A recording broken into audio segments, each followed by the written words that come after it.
Hey, what's up, y'all? This is Carlos, and welcome to On the Needle.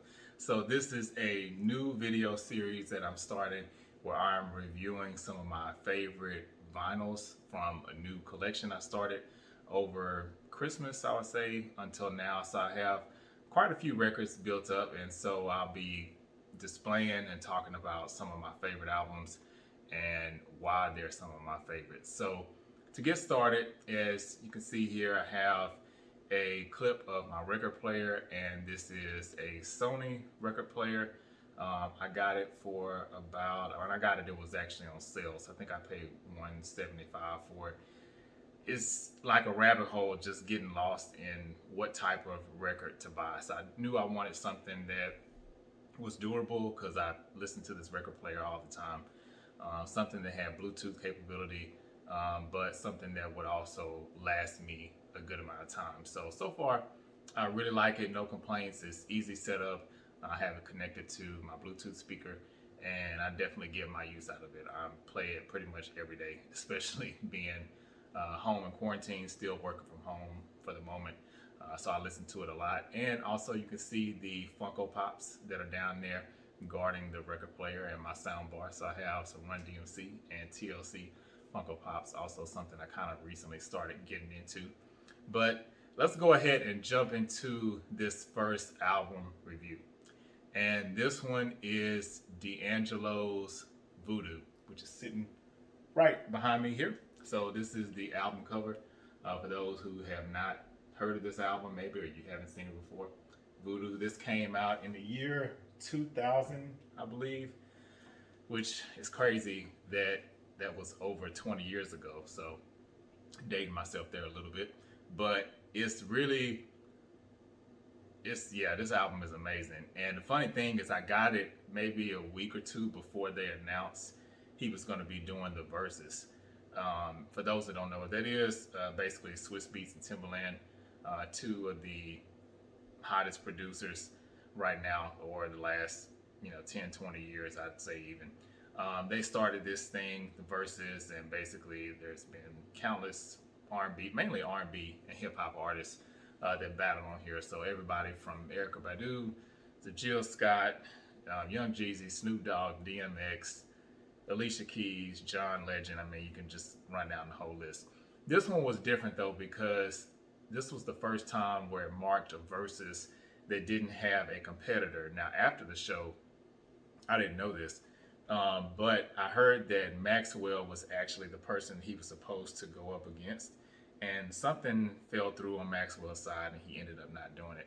I actually think that would have been a pretty decent matchup. Um, Although I would say I feel like Maxwell does have bigger hits. I like both artists a lot. But D'Angelo to me is kind of like a male Sade in a sense. Like it might take him 5 or 10 years to put out an album, but every time he does, it's quality. And it's hard to believe that really he only has 3 albums to his credit. So in true versus fashion, I was expecting a new track, maybe that he was going to give us, but he didn't. He just basically went through all of the hits, minus a few that I actually wanted to hear, and I was surprised he didn't touch on. One of those being Be Here with Raphael Sadiq. That's one I'm definitely looking for. I don't have on vinyl, but looking to get that album, Instant Vintage, one of my favorites. Love it. It's classic. The song with him and D'Angelo, Be Here, one of my favorite songs.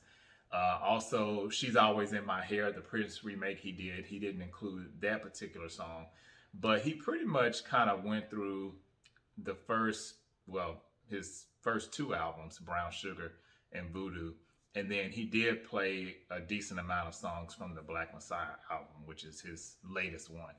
But this Voodoo one, if I had to pick, it's probably my favorite because it's such a vibe, and I love vibey albums and albums that have a concept.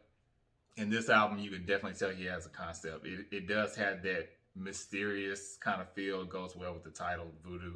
I love the live instrumentation he has on here, which a lot of artists are starting to get back to now. Um, some of my favorite tracks, of course, everybody knows How Does It Feel? That's one of the biggest songs I think of his career, if not the biggest.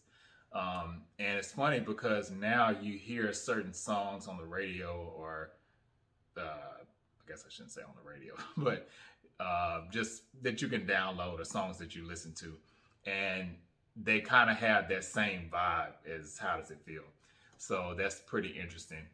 To me, that always lets you know when an artist has a classic song, because years later you hear people trying to kind of emulate that sound. So I think D'Angelo, he borrows a little bit. You know, his sound is similar to Prince in some ways. You can tell that he has a lot of influence there from Prince. But you know, How Does It Feel was a big hit. But there are plenty of other songs on this album that I would say probably are even better than that. I love Send It On, Feel Like Making Love. One More Again is, oof, that's like a in your feelings type of song. I love that one. And it really just flows to me like one big track almost. You know, it starts off a little light with, you know, songs like Left and Right, Chicken Grease, which is one of my favorites. Devil's Pie is a song I never understood why it didn't pop off bigger than it did, because the lyrics of that song, and he's talking about just the deception and how greedy people are in the world. I think that's so true today, and it's even more relevant, I feel, today than it was 20 plus years ago when the song first came out. So that is my brief review, I would say, of D'Angelo's Voodoo album. Again, this is his sophomore album and probably his biggest to date. Another song I was surprised, though, that he did not include on the verses was You Will Know. So, kind of fun fact for those that don't know, D'Angelo, before he really got big, he wrote this song on the Jason's Lyrics soundtrack, if you all remember that movie.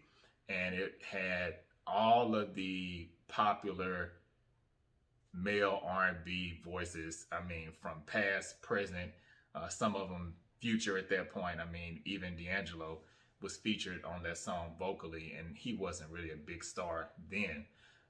But he co-wrote that song, and I always liked it, and I thought that maybe he was gonna play a piece of that during the verses, but he didn't. But go check out that song too if you have not heard it. But those are my thoughts on D'Angelo's Voodoo, and this is the first On the Needle, so let me know what you think, and stay tuned for the next one. I'll be back next Friday, so thanks for tuning in.